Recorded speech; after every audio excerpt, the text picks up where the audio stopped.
Hola amigos, hoy estamos en un nuevo videoprograma. Al otro lado tenemos a Cristian, ya lo conocen ustedes, a Cristian Raúl Ceballos. Y antes de empezar a saludarlo y hablar con Argentina al otro lado del charco, vamos a recordaros que el jueves 15 de enero tenemos, junto con Cristian Raúl Ceballos, la presentación de su nuevo libro de Nicolás Pascual, el quero que hizo la película de Humano, que muchos ya la conocerán. Estará también con nosotros en esa conferencia, con lo cual ya hay dos alicientes para que vengan y disfruten. Y bueno, principalmente la estrella principal será Cristian. Y ahora ya vamos a pasar a ver a Cristian. ¿Qué tal, Cristian, por Argentina? Luis, ¿qué tal? Un gusto nuevamente encontrarnos y ese charco que cada vez realmente a medida que se acercan los días cada vez es más chiquito. Más Ya chiquitito. estamos a menos de un mes de que viaje a España para dar las distintas conferencias, así que en realidad ese océano que se transforma en charco, pues ya dentro de poquito es una gotita. Que estamos así con una cañita bebiendo. Que vaya bajando. Así es. Y claro, y para mí un gusto, aparte de todos los motivos que tengo para estar allá, digamos, además de poder conocerte a vos, a Yolanda personalmente, también este, a Víctor, pues también obviamente la posibilidad aquí, a Iván, la posibilidad también de compartir en las distintas conferencias con Nicolás Pascual, como bien lo nombrabas, que bueno, para mí es todo un orgullo poder empatizar lo que ponemos en juego para enseñar. ¿No? Y a nosotros también nos gusta tener una persona que sepa tanto hablando de, bueno, religiones comparadas y todo lo que tenga que ver con la humanidad. Con lo cual será un placer tenerte aquí con los brazos abiertos para que vengas, te apretemos bien fuerte. No te... Bien grandes tenés que abrirlo, ¿no? Eso sí. Pero tú y yo estamos igual de grandes, más o menos, ¿eh? No, no podemos competir. Ya veremos quién parece más delgado. Muy bien. Pues bueno, niños, hoy el tema que nos toca, para la gente que nos está viendo, es un tema muy interesante, ya que estamos en épocas navideñas, es el tema de Cristo. Y por lo primero que vamos a entrar es un poco hablando sobre estas fechas, ¿no? Y lo que representa Cristo en estas fechas. Y ya damos paso a Cristian para que nos cuente él qué conocimiento tiene.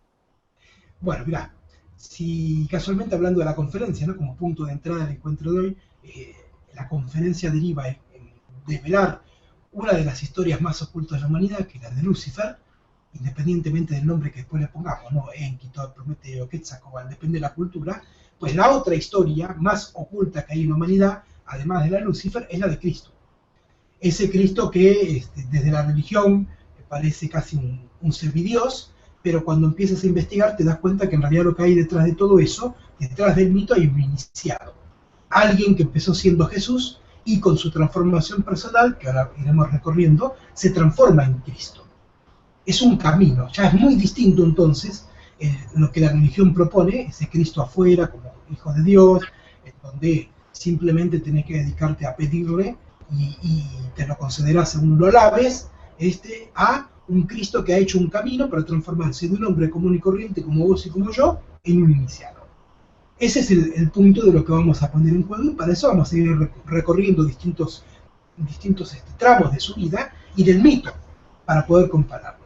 Y hablando del mito y estando ya, entonces, como decíamos, en fechas de Navidad, pues al menos, voy a decirlo así, resulta muy extraño que casualmente, 25 de diciembre, fecha que coincide con lo que es el festejo del Sol Invictus, desde lo que es la religión mitraica, que fue tomado exactamente por ahí, pues me gustaría contarte de otros personajes que nada tienen que ver con Cristo, pero que sin embargo en su estructura muestran una lógica tremendamente similar. Y te lo voy a pasar a contar. Te voy a contar ahora de 6, pero podríamos hablar de más. Los voy a ir contando, digamos, por distintas edades. Podríamos hablar de Horus, de Egipto, de la mitología egipta, que nace, comparando desde el año 0, en el 3000 a.C.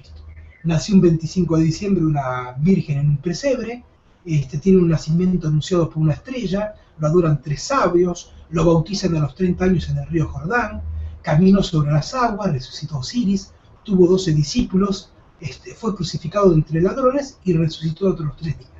Aclaro, estoy hablando de Horus, alguien que en el mito mismo tiene 3000 años antes del mito religioso cristiano. Pasamos por Mitra, de Persia, 1200 años antes de Cristo.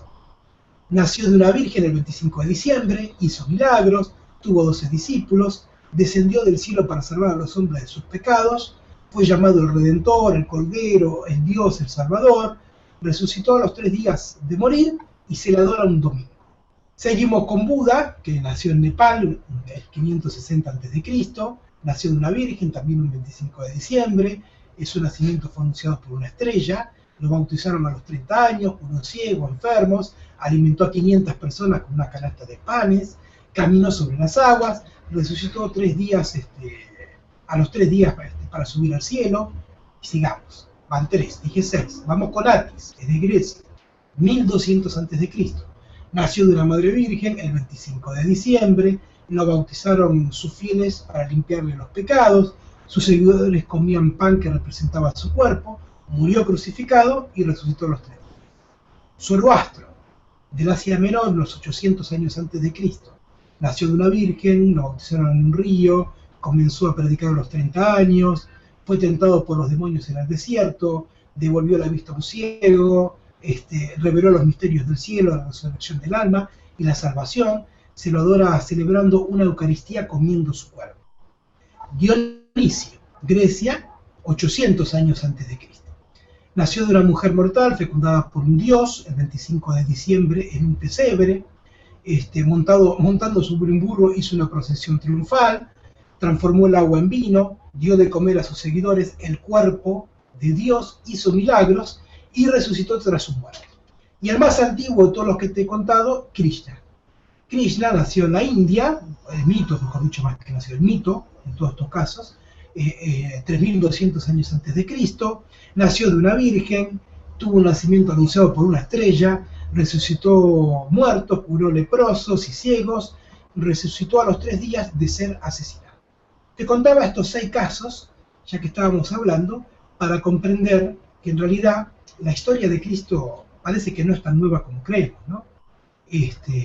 Que hay, como ves, en estos 6 mitos que te he contado, de personajes de distintos tiempos y de distintas culturas, pues puntos muy en común. Y esta información que te acabo de dar, la verdad, googleando un poco la encuentras, y si directamente vas a leer los libros de estos iniciados, pues o estos mitos, pues ahí directamente tienes toda su historia. Con lo cual, lo primero que podríamos decir que el 25 de diciembre, pues decir que se festeja el nacimiento de Cristo y la Navidad, también podríamos decir que es el de Buda, el de Krishna, el de Atis, el de Zoroastro, pues etcétera, etcétera, etcétera. Con lo cual ya de entrada, pues al menos a mí me genera, o te tendría que generar a cualquiera que escuche toda esta información, pues como un cierto recelo a creer tan firmemente que ese día sea el nacimiento de Cristo, y si además, porque acá no es solamente el nacimiento el punto en común, la Madre Virgen, el resucitar, los milagros, la Eucaristía, podríamos decir, es más, que todos esos mitos combinados, en todos sus puntos, hacen la estructura del mito de la Iglesia luego vende de Cristo. Y si además de todos esos Cristo es el más moderno, porque lo tendríamos que ubicar en el año 0, y en todos esos casos nos remontamos del 0 al 3200, podríamos decir entonces que la Iglesia se apropió de un compilado de mitos de otros iniciados para vender su producto, y el producto de la Iglesia pues se llama religión. Es tan simple como eso. Así que a partir de ahí pues ya tenemos para desenmascarar y para empezar a tratar de entender entonces que quizás de lo que nos están hablando de todos estos mitos, cuando nos dicen todos estos datos, es de un proceso de transformación personal y no de circunstancias reales que hayan pasado. Eso es un buen punto para entender y para considerar, que detrás de todo eso a lo mejor había ciertos paradigmas, ciertos arquetipos y ciertos rituales de iniciación. Por ejemplo, tomado con eso, el de la muerte y resurrección a los 3 días, que es netamente un ritual de iniciación. Fíjate que lo mismo pasa con Lázaro, hablando de la Biblia, que muere a los 3 días, en este caso, bueno, Cristo lo resucita, y no olvidemos que dentro de la enseñanza, dentro del camino de transformación personal, pues se habla de el morir para nacer, pero no se habla del morir del cuerpo, sino de lo que se habla es del morir del ego, el morir del yo, y el renacer como un sujeto, desprendiéndote de todos esos contenidos que están dentro de tu cabecita, de todas esas programaciones. Y las programaciones en la cabecita no empiezan ahora con todas estas nuevas movidas que hay, incluyendo, que vos lo sabes muy bien, como la bio, que te enseña a ver todos tus contenidos. Esto es algo que viene de hace milenios, y así como nosotros tenemos programaciones en nuestra cabecita, pues esto también lo tenía desde el primer Homo, o sea, desde el primer género Homo que hay, desde el Homo sapiens, del Homo erectus, porque ya había todo este contenido. Por eso es que la conferencia, de la que vamos a estar recorriendo juntos el origen oculto del ser humano, esto nos sirve de pauta para entender por qué lo que sucedió hace tantos millones de años hoy tiene impacto. Porque estructuralmente la cabecita es la misma, y los contenidos que van transmitiéndose de generación en generación, pues son los mismos. Y acá tenemos un claro ejemplo de esto relacionado a la historia de Cristo. Así que, pues bien, la pregunta entonces sería, si Cristo, o Jesús, no es el que la religión nos ha vendido durante 2000 años, ¿quién es? ¿O quién fue Jesús? Ese me parece que, si te parece, una buena pregunta para entender sobre todo el contexto, para iniciar a entender el tema. Primero, entender que si queremos hablar de Jesús, pues también entender un poco su contexto, y voy a tomar datos, la mayoría de textos que puedes encontrar en los evangelios canónicos, o sea, en los evangelios que encontrás en la Biblia que tengas en tu mesita de luz o cualquiera por internet, y también a veces tomarlo, cruzarlo con algunos evangelios luego llamados apócrifos por la iglesia, digamos, ¿no? Porque justamente mostraban una cara de Cristo que pues no es la que se acomodaba a su producto. Para ese aspecto, pues los evangelios de los que puedo llegar a hacer mención son el de Magdalena, el de Judas y el de Tomás, en principal medida. Tres personajes que son claves en la historia de Cristo. Primero, cuando hablamos de María Magdalena, y después vamos a ir recorriendo, pues veremos que hablamos de su esposa. Cuando hablamos de Judas, veremos que estamos hablando de su primo, Judas, el mismo que pareciera en el mito traicionarlo. Y cuando hablamos de Tomás el Dídimo, pues directamente estamos hablando de su mellizo. Y este es el primer punto para entender a Cristo como humano, en el contexto donde nació. Calcular que estamos hablando de un pueblo judío en plena, siendo plena colonia del Imperio Romano, o sea, totalmente dominado, con ansias de liberación, un pueblo que viene esclavizado prácticamente desde que es pueblo. Si no fue por los egipcios, fue por los persas, sino por los sumerios, sino por los romanos, pero siempre vivieron bajo el yugo de un otro. O sea, esas ansias de que llegara un Salvador que los libere, pues lo encuentras a lo largo de todo el Antiguo Testamento, en donde siempre aparece un profeta y donde ese Salvador, pues en algún momento va a llegar. Al punto tal que el día de hoy todavía lo siguen esperando. Bien, se sabe que para la religión judía, ahí tienes un buen punto para comprender que la historia de Cristo, pues algo hay diferente a lo que nos cuentan, es que la religión judía todavía espera a su Salvador. No reconoce a Cristo como tal. Es más, si vos le preguntás a un judío qué opinión tiene de Cristo desde la religión judía, pues te lo muestra a lo sumo como un profeta o como alguien que estuvo ahí, pero como un personaje intrascendente dentro de su religión. Cosa que de entrada es muy extraña, porque entendamos que en primer lugar Jesús era judío. Entonces ya es un punto muy raro que ellos no lo consideraran. Ahora bien, entendamos también el desde dónde de Jesús, o sea, sus lazos familiares. Bien que dice ahí la Biblia, lo primero que se encarga de hacer en los primeros capítulos es darte su genealogía. Y no por nada, sino para mostrarte quién era y de dónde desciende. Y Cristo, si lo ves y seguís su linaje, pues desemboca directamente en el rey David. O sea, dentro del pueblo judío, Cristo tenía sangre real. Así de simple.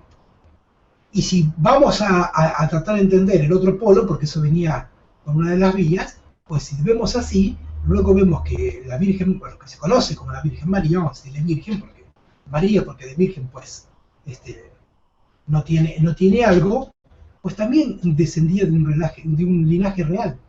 Ella era, pues, del linaje de los asmoneos, que era otro de las castas judías.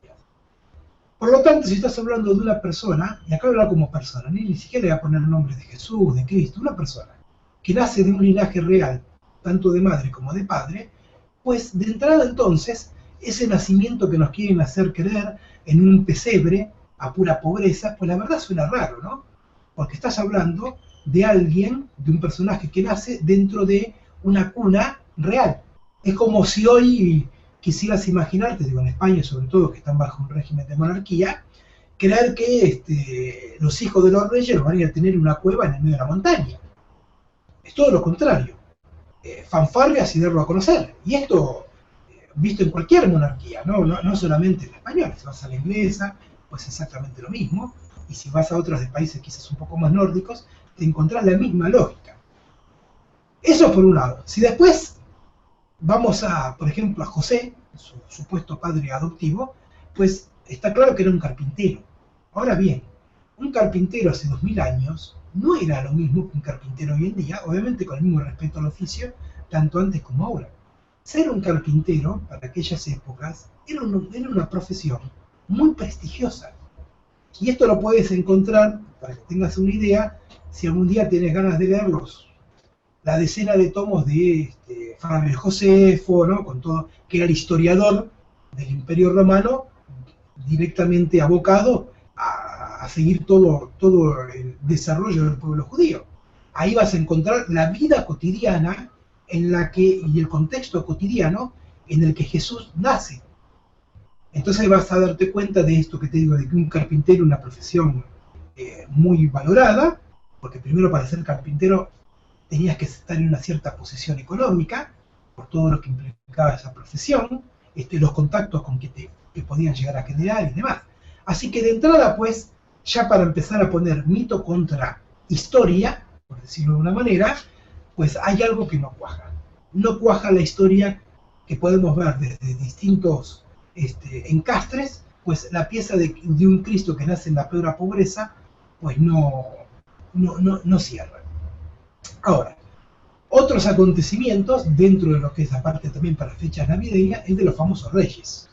Esos tres reyes. Sí, perdón. A los reyes.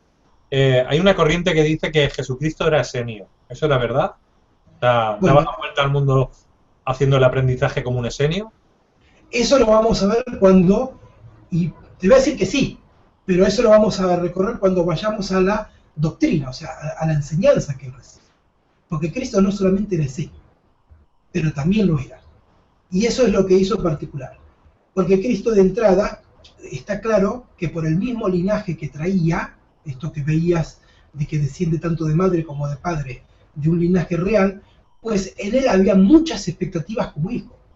O sea, como persona, antes de que naciera, había muchas expectativas de que cumpliera ciertas profecías. O sea, volvamos al Antiguo Testamento, busquemos a los profetas de turno. ¿Qué decían? Que el Salvador iba a ser hijo iba a seguir toda una línea, y tenía que cumplir ciertas profecías, ciertas partes dentro de una profecía para transformarse en ese Salvador. Y veremos después que dentro de esas profecías inclusive está la de entrar en un burro, en lo que hoy se festeja como Ramos, que veremos que no es un burro, y ya que estás hablando de los esenios, tiene que ver mucho con esa secta esenia y con su mano armada, porque junto con los esenios estaban los celotes, iban de la mano, porque los esenios y los celotes eran de la misma casta, simplemente que, por decirlo de alguna manera, los celotes eran el brazo armado de los esenios. Los esenios eran la casta sacerdotal, los celotes eran la casta guerrera. Ahora, cuando vayamos recorriendo así, como estamos haciendo, acontecimientos de la vida de Cristo, pues veremos cómo encaja todo eso. Entonces, como te decía, ya está claro que Cristo imposible haya nacido en un ambiente de pobreza, y sobre él había muchas expectativas por el linaje que traía, incluyendo esto que te empezaba a nombrar de los reyes, esos reyes magos que nos cuenta el mito, que siguen una estrella de Belén viniendo desde Oriente. Pues bueno, ahí hay pura ya mensaje de lo que llama iniciación. Esos tres reyes magos son lo mismo que la trilogía, cualquier trilogía sagrada que puedas encontrar. Hijo, Espíritu Santo, Hermes Trismegistro, lo encuentras por Vishnu, Brahma y Shiva. Y si después vemos los regalos que le hacen los reyes al recién nacido, pues ahí tienes más esa simbología cuando están los tres estados del iniciado. Mirra, oro y el incienso. La mirra era un elemento que se usaba para sanar, era un elemento que todo guerrero llevaba en su bolsita, porque es un elemento muy curativo en pleno combate para las heridas. Ahí te habla del Cristo guerrero, el Cristo iniciado como guerrero. Un guerrero, como decir, es un guerrero de la luz, un guerrero interior, no el que anda combatiendo afuera. Aunque en el caso de Cristo vamos a ver que eso también tiene una influencia, es una de sus partes más desconocidas y oscuras. El oro es directamente un producto que es de intercambio. Ahí te está mostrando el otro estado del iniciado, de esa terceridad, que es el Cristo mercader. Y también lo vamos a ver en la Biblia como se presenta de esta manera. Y el incienso ya nos habla del Cristo sacerdotal. El incienso es un elemento utilizado desde siempre para armonizar y conectar con otros planos. Es un elemento sacerdotal por excelencia. Entonces ahí con el hecho de los Reyes Magos pues encontramos directamente esos tres estados de ese Cristo iniciado. De eso simplemente hablan. Ahora bien, yo cuando empezaba a contarte la historia pues te decía de tres personajes que tienen una relevancia directa, oculta y disfrazada dentro de su historia. En uno de esos casos te nombré a Tomás el Dídimo. Tomás el Dídimo, que es un personaje, ese famoso personaje que cuando Cristo resucita es el que no le cree, casualmente no se lo cree, y Cristo se acerca y aparece y dice, tócame las heridas, a ver, no, y es esa frase que dice ver para creer, ¿no? Que se ubica después ya de la crucifixión, pues Tomás, el Dídimo quiere decir el gemelo, en griego. Dídimo quiere decir gemelo, y después cuando la Biblia empiezas a hacer un poco de Sherlock Holmes, porque la Biblia todo el tiempo cuando te habla de alguien te dice era hijo de, o hermano de, o primo de. Lo encuentras en todos lados. Entonces si empiezas a dudar, a ver, hijo de quién, y resulta que ese hijo era primo de, y ese primo era hermano de, haces todo un largo circuito donde puedes conectar en un árbol genealógico a Cristo y a la mayoría de los discípulos. Y entender entonces que dentro de esa mayoría de los discípulos había muchos que eran familia de él, directa. Y sin ir más lejos, en la Biblia, en muchos párrafos, dice, María se presenta ante Jesús con sus hermanos, o sea, con los hermanos de Cristo, entre ellos nombra a Santiago, a Bernabé. Y si vamos ya por el tema de los hermanos, aparte de estar directamente, ¿no? Lo que pasa es, claro, después te dicen, hermanos simbólicamente, hermanos del alma. No, ¿qué hermanos del alma? Hermanos de sangre. El término hermano, como hablar de hermano de sangre, justamente, con el tiempo lo termina adoptando la religión para encubrir lo que dice ahí de hermano, directamente. Está hecho a propósito, utilizar la palabra hermano fraternal en cuanto a la religión por esto. Y casualmente, cuando el otro día estaba allí en Mitra, cuando estuve en el viaje a México, pues fui a un par de iglesias para detectar qué había de oculto de mensajes, porque bueno, en la mayoría de las iglesias es donde está escondido la verdadera historia de Cristo. Esto lo hemos hablado, y uno de los grandes lugares donde está esto es Notre Dame, que es la catedral donde está toda su historia directamente. Pero aquí en América te encuentras con mucho de eso. Y hay una pintura, yo después intentaré enviarte la foto por si la quieres subir al video, en donde está el bautismo de Cristo.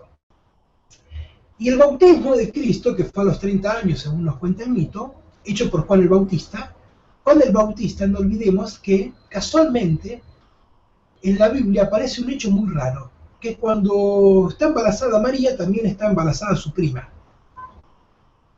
Y de ahí nace Juan el Bautista, digamos, era primo de Cristo. Pero cuando tú empiezas a asociar mucho más las historias, y esta pintura, la que te voy a decir, lo va a confirmar, pues da la sensación de que ese embarazo no es que existiera o no, no es que Juan el Bautista existiera o no existiera, sino que da la casualidad de que parece que estuviera encubriendo algo más. Porque casualmente entonces Cristo va a tener un primo de 6 años, de 6 meses diferentes. Un primo que es fundamental en su historia y que además es quien lo bautiza. Pues bien, en la pintura esta, que te estoy contando, que está en la iglesia de Mitra, que está enclavada dentro de Mitra, dentro del sitio arqueológico, pues en el cuadro en donde Cristo está bautizado, Cristo y el que lo bautiza son la misma persona. Tienen la misma cara y el mismo cuerpo.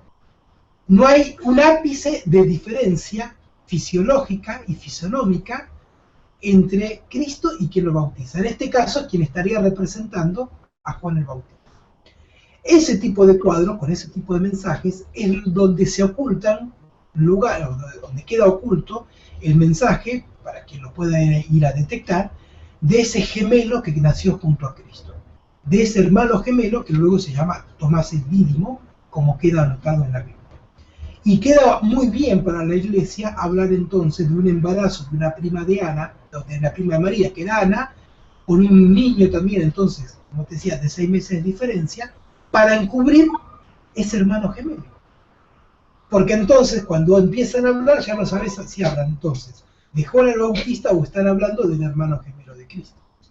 Además que entender que Cristo tiene un hermano gemelo, que en otro lugar, en la otra pintura donde eso está explícito de una manera formidable, es un cuadro que ahí sí todo el mundo tiene acceso, es la Última Cena de Da Vinci.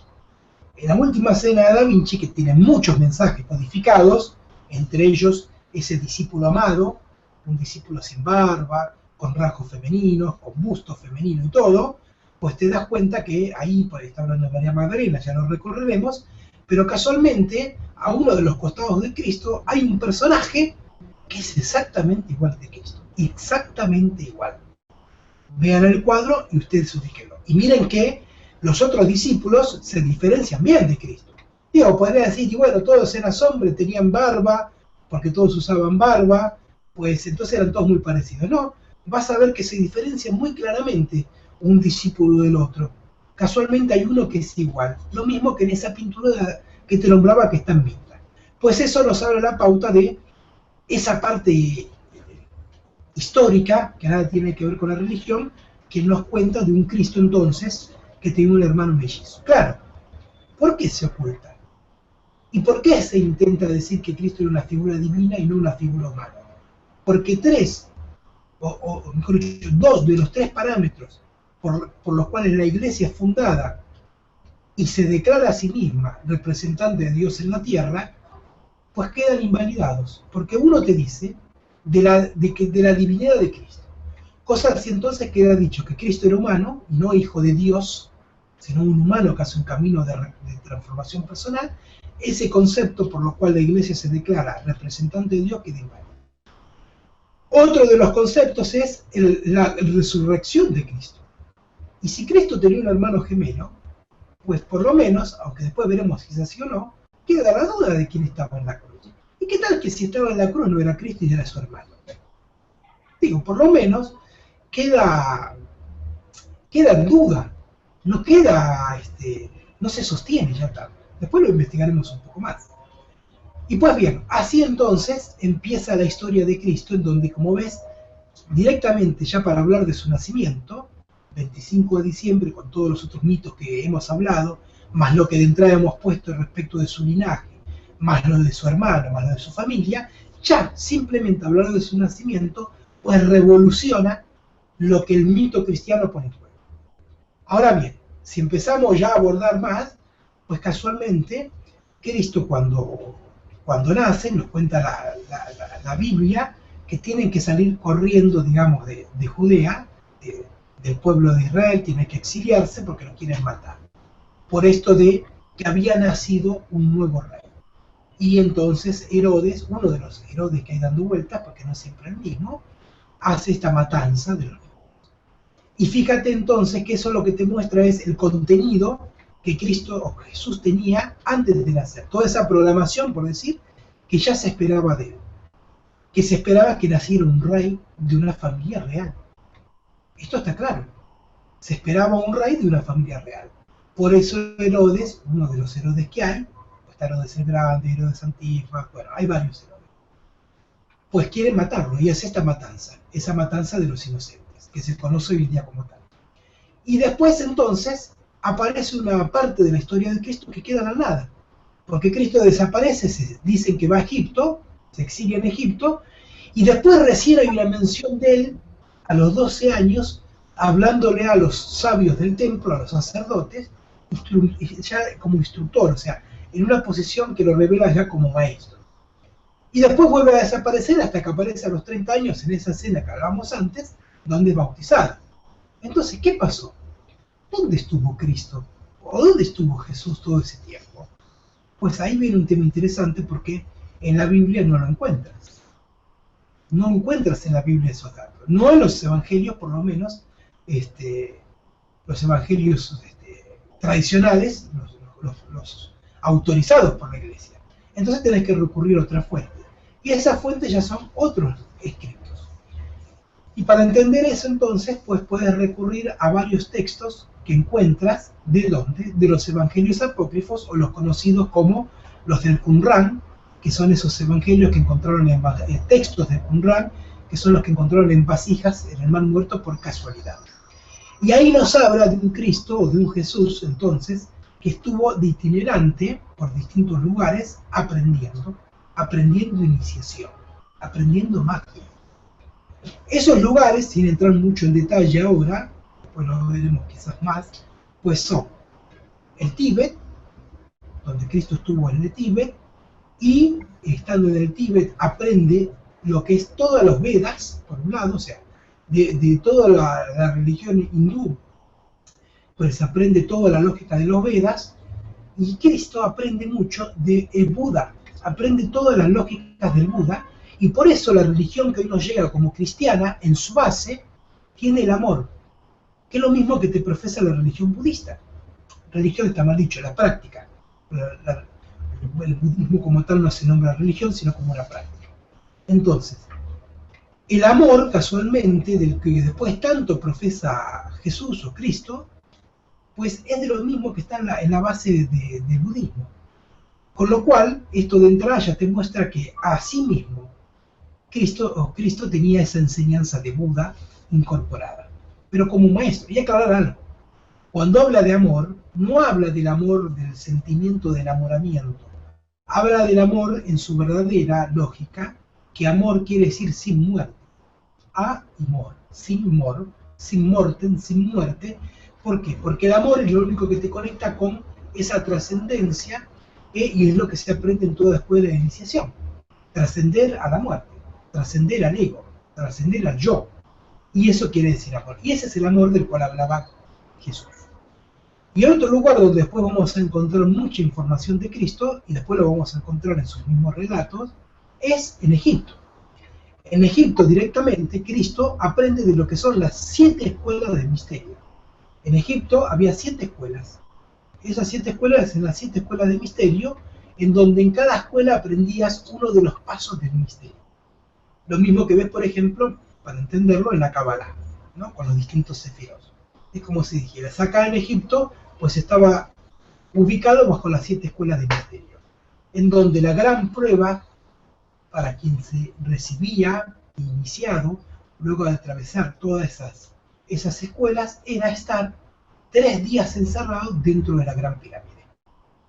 Es el mismo ritual que luego vemos con los 3 días en una cueva y el resucitar. Porque si podías estar 3 días encerrado, aparte, cuando decimos encerrado dentro de la Gran Pirámide, no es un espacio abierto donde estaba a oscuras, pero 3 días dando vueltas por la Gran Pirámide. Encerrado dentro de la Gran Pirámide es que encerrado dentro de un ataúd 3 días. Porque el proceso mental que una persona sufre de estar 3 días encerrado dentro de un ataúd, obviamente sin comer, sin beber, es la de enfrentarse realmente ante sus peores fantasmas y miedos. Y entonces literalmente o resucitas de eso, porque implica haber matado a tu ego, o te quedas ahí y ya no te levantas. Era así de simple. O sea, directamente ya agarraban el cajón y lo llevaban a enterrar. Pues Cristo atraviesa estos estados, estas 7 escuelas herméticas, y atraviesa esa prueba final y se transforma entonces ya en Cristo el iniciado y en Cristo el mago. Y eso hay un descubrimiento arqueológico muy reciente, en donde se encuentra una vasija, en donde toda la lógica dice que coincide en el tiempo, en el lugar donde se la encontró, de que era una vasija que estaba muy relacionada con Cristo y con su historia, y casualmente lo que dice esa vasija cuando la tradujeron es Cristo el mago. Hay fotos circulando por internet donde puedes ver esta información. Es como si quieras, tú tienes una taza con tu nombre, donde tomas café y dice Luis. Bueno, la taza sagrada, por decirlo así, de Cristo, decía Cristo el mago, literalmente. Pues bien, esto entonces, como vas viendo, para entender ¿De dónde aprende Cristo? Que Cristo no aprende por ser hijo de Dios. Cristo aprende porque hizo un camino de transformación personal que lo llevó a la India, al Tíbet y a Egipto. Y cuando él llega ya a los 30 años a presentarse a predicar, es porque le faltaba cumplir para transformar su proceso, le faltaba algo más, que era desprenderse de las profecías que sobre su historia cargaban. ¿Cuáles profecías? Todas esas que veíamos que estaban anotadas en él por ser el hijo de un rey y el hijo de una reina. Y eso Cristo tenía que darle respuesta y tenía que atravesarlo para completar su proceso de transformación. Y por eso es que llega nuevamente a Israel a los 30 años, pero no para liberar al pueblo judío, era para liberarse él de todas esas programaciones que tenía desde su infancia. Pero para poder liberarse de todas esas programaciones que tenía de su infancia, tiene que armar una de las mayores historias jamás inventadas en la historia de la humanidad. Esa es todo lo que conocemos en la Biblia que Cristo empieza a hacer a partir de los 30 años. Es el montaje de ciencia ficción, es el montaje del arte del engaño puro, todo lo que Cristo empieza a hacer desde que empieza a profesar a los 30 años. Porque todo lo que él hace está extremadamente calculado por una estrategia que aprendió justamente en su recorrido iniciático, donde sabía muy bien dónde empezaba, presentándose, digamos, a los 30 años a profetizar, y dónde concluía, crucificado en la cruz. Desde antes ya sabía, y él tenía totalmente todo extremadamente planificado, todo armado, y todo lo que fue haciendo paso por paso fue para que a los supuestos 33 años, y aparte es un número muy cabalístico, muy ligado a la numerología, para que a los 33 años lo crucificaran, y en eso entonces liberarse, con ese acto en lo real, liberarse de todas esas programaciones que tenía. Y pues ahí empieza ya la historia un poco más, entre comillas, conocida, pero sin embargo oculta, porque pues, cuando Cristo llega a predicar, él lo primero que hace antes de presentarse públicamente es, y acá viene lo que tú decías, él va directamente con los esenios. En esa época había varias sectas dando vuelta dentro de lo que era el mundo judío de aquel entonces. Las más conocidas eran los esenios, los celotes, los nazarenos. Esas eran las tres más conocidas, por decirlo más claro. Y cuando tú empiezas a ver lo que cada una de esas sectas propiciaba y lo que cada una de esas sectas instruía a quienes pertenecían a ella, vas a encontrar en la figura que hoy nos llega de Cristo características de ellas. Por ejemplo, los nazarenos eran aquellos que tenían pelo largo y se bañaban todos los días, eran muy pulcros. Recordemos que en aquel entonces la gente no se bañaba todos los días, era algo que no hacía así. Y los nazarenos como secta tenían una relación al cuerpo muy especial, más hasta se los tildaba, digamos, de gays o de homosexuales por sus mismas prácticas de pureza, pero en realidad era una manera de mantener su cuerpo puro. Más bien serían andrógenos, ¿no? La palabra. Se podría decir bajo esa lógica, digamos. Y los nazarenos como tal, que usaban el pelo largo y se bañaban todos los días, y usaban esa túnica como la que se ve hoy en día Cristo representado, esos ropajes, pues ahí te das cuenta de eso. Es más, Jesús se lo conoce como Jesús de Nazaret. Y Nazaret no existe mapa alguno que lo ubique como una ciudad en época de Cristo, en el año 0. No existe Nazaret por ninguna vía. Se creó luego el pueblo de Nazaret para poder explicar por qué a Jesús le decían el nazareno. Y a Jesús le decían el nazareno porque era de la secta, era un nazario, era un nazarita. Por eso entonces después, así como tuvieron que inventarse hermanos fraternales para sustituir y encubrir lo de hermanos en sangre, tuvieron que inventarse una ciudad o un pueblo llamado Nazaret para decir que Cristo era de ahí. Y Cristo no era de Nazaret, era de Belén. Por eso la estrella de Belén, no de la estrella de Nazaret. Cristo no nace en Nazaret, nace en Belén, que sí es un pueblo que tú puedes ubicar. Y vuelvo a decir, de esta información, la verdad. Esto no es algo que yo haya escrito, sino que cuando uno empieza a investigar y demás, pues te empieza a llegar esa información por distintas vías, inclusive de gente que yo lo he investigado. Y el primer libro que me parece maravilloso, que empieza a hablar de, al menos de que pone en juego de que Cristo tiene una otra historia, es esto de El Cáliz Sagrado, un libro de allá de los años 80, escrito por unos ingleses que todavía hoy están en juicio con Dan Brown, porque todo el código Da Vinci alegan que está tomado de lo escrito en esa novela, del código secreto, bueno, todo eso está en la novela del Cáliz Sagrado. Después hay un libro también muy interesante que habla mucho de esto, que se llama Cristo de pie, que es de Dalmiro Sáenz, un escritor argentino, que fue a investigar directamente in situ toda esta información.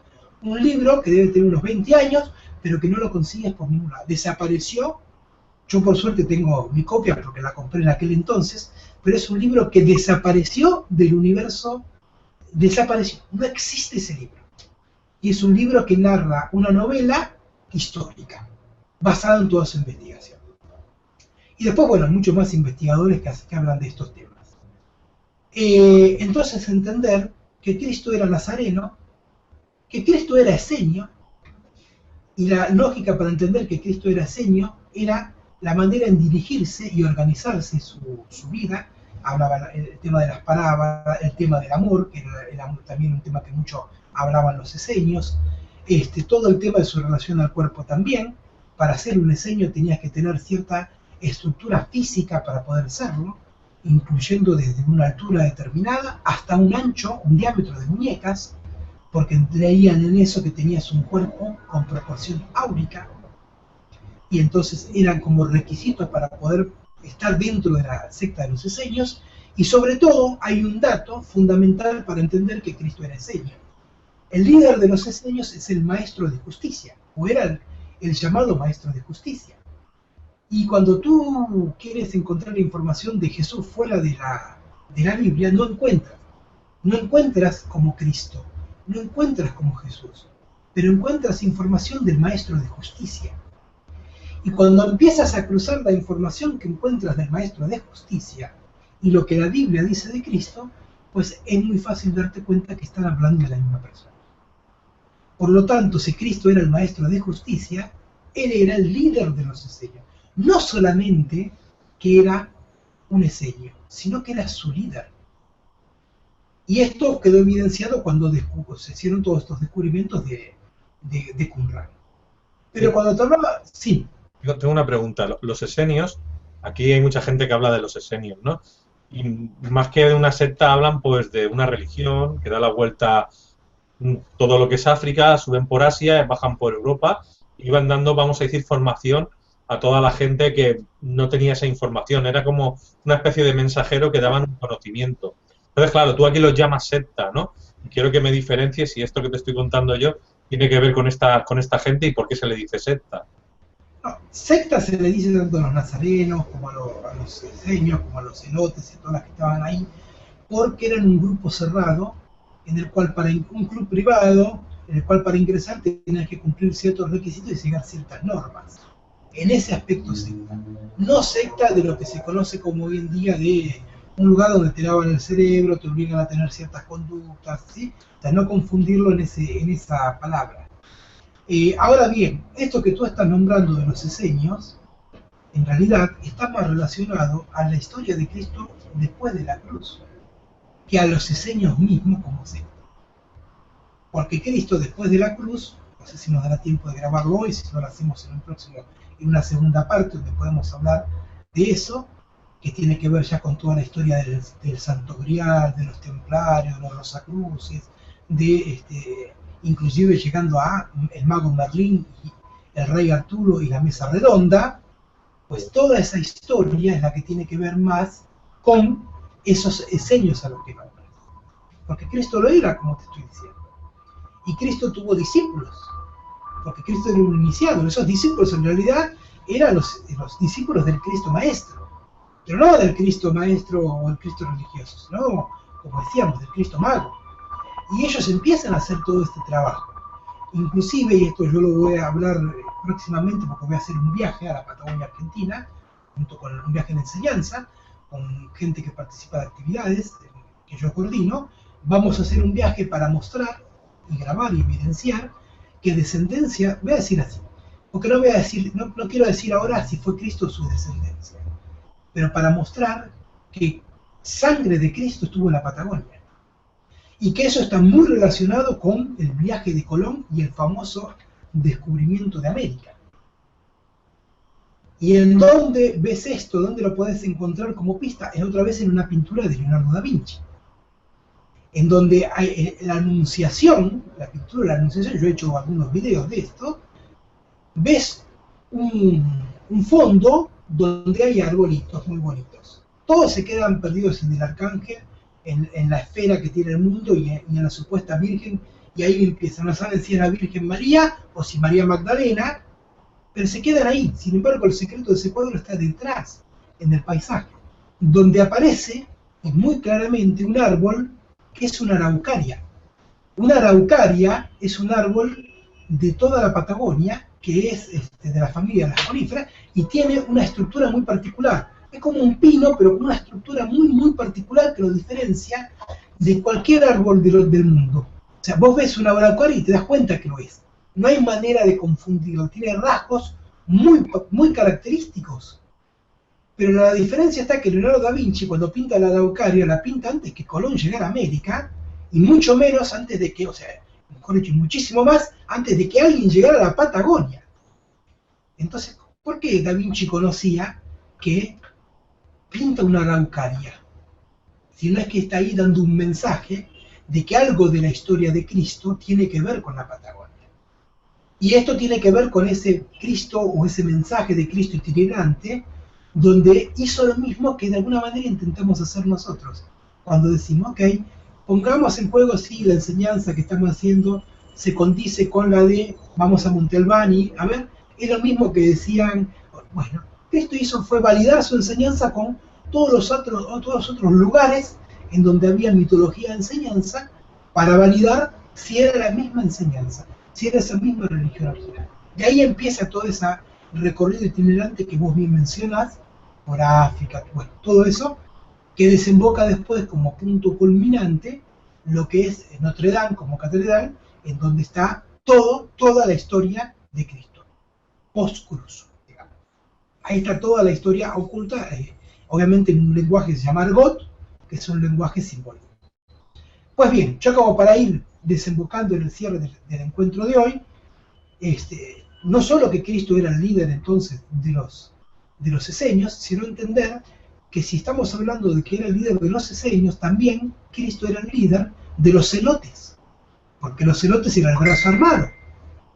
Y los celotes eran los que estaban se llamaban celotes porque estaban con una sica, que era su arma. La sica, ¿qué es?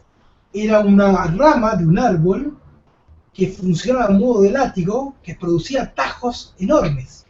Y además, eso por un lado, y además la sica también usaba un arma que era como una especie de hoz, que lo usaban para directamente destripar a sus enemigos. Y vuelvo a decir, no olvidemos que la época contextual, histórica de Cristo, era una época de revolución, de guerrilla entre romanos y judíos. Había una guerra.